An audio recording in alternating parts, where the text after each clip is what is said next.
Hello friends, welcome to Pampi's kitchen. Friends, आज आमी तुम्हादेर साथे टैंगड़ा माछेर झोलेर रेसिपि देखाबो।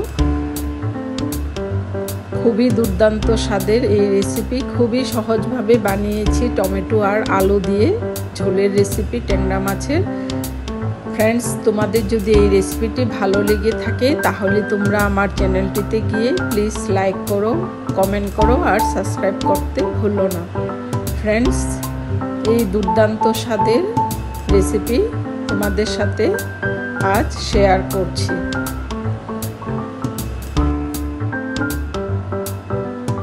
फ्रेंड्स, प्रथमे आमी माछगुलो भालो करे केटे धुए निয়েছি। তারপর স্বাদ অনুযায়ী নুন আর হলুদ দিয়ে অল্প মেখে নিচ্ছি। একটু ভালো করে হলুদ আর নুনটা মাছের সাথে মেখে নিচ্ছি।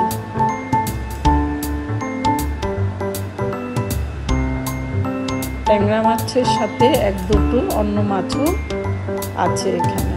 फ्रेंड्स, प्रथमे आमी कड़ाईटी बसिए गरम करे निয়েছি। ताते 1/4 কাপ সরষের তেল দিয়েছি। তেলটা ভালো করে গরম করে নিয়েছি। এবার আমি মাছগুলো তেলের মধ্যে দিয়ে ভেজে উল্টে পাল্টে ভালো করে ভেজে তুলে নিব।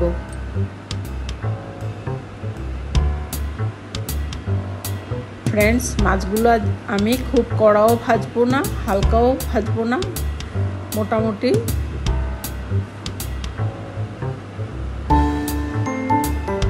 ভেজে তুলে নিচ্ছি।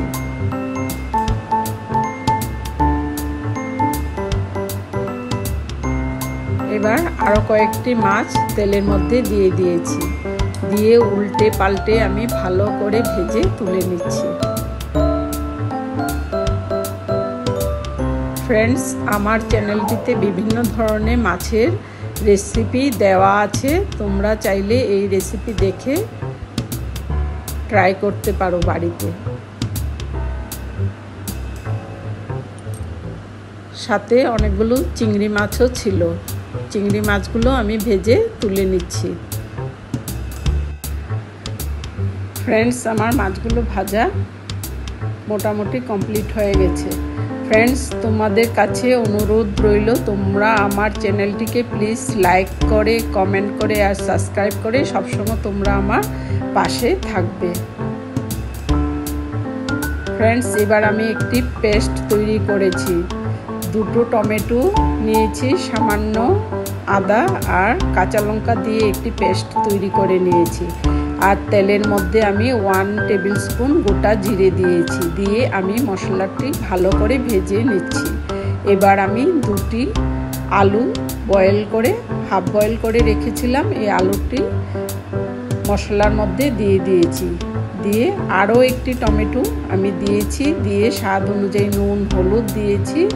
হাফ টেবিল স্পুন জিরে গুঁড়ো আর হাফ টেবিল স্পুন ধনে গুঁড়ো দিয়েছি। দিয়ে আমি এবার মশলাটি ভালো করে ভেজে নিচ্ছি। फ्रेंड्स, আমার মশলা ভাজা হয়ে গেছে। এবার আমি ভেজে রাখা মাছগুলো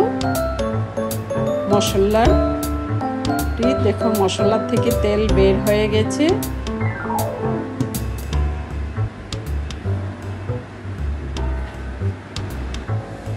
फ्रेंड्स, এবার আমি 3 কাপের মতো জল দিয়ে দিয়েছি মশলার মধ্যে। দিয়ে আমি ঝোলটা কিছুক্ষণ বয়েল করব। এবার আমি আগে থেকে ভেজে রাখা মাছগুলো ঝোলের মধ্যে দিয়ে দিয়েছি। দিয়ে আরও কিছুক্ষণ আমি বয়েল করব। 5 থেকে 7 মিনিট আমি বয়েল করছি। फ्रेंड्स, এই রেসিপিতে আমি পেঁয়াজ রসুন কিছুই ব্যবহার করিনি। সামান্য একটু আদা গ্রেট করে এবার দিয়ে দিয়েছি। কিন্তু খুবই অসাধারণ হয়েছে খেতে। फ्रेंड्स, তোমাদের বাড়িতে কিছু অনুষ্ঠান থাকলে বা এমনও তোমরা এইভাবে বানিয়ে ট্রাই করতে পারো। फ्रेंड्स, এতক্ষণ আমার সাথে থাকার জন্য তোমাদের সবাইকে অসংখ্য ধন্যবাদ। আবার আসবো আরেকটি নতুন ধরনের ভিডিও নিয়ে। তাহলে আজ এখানে শেষ করছি।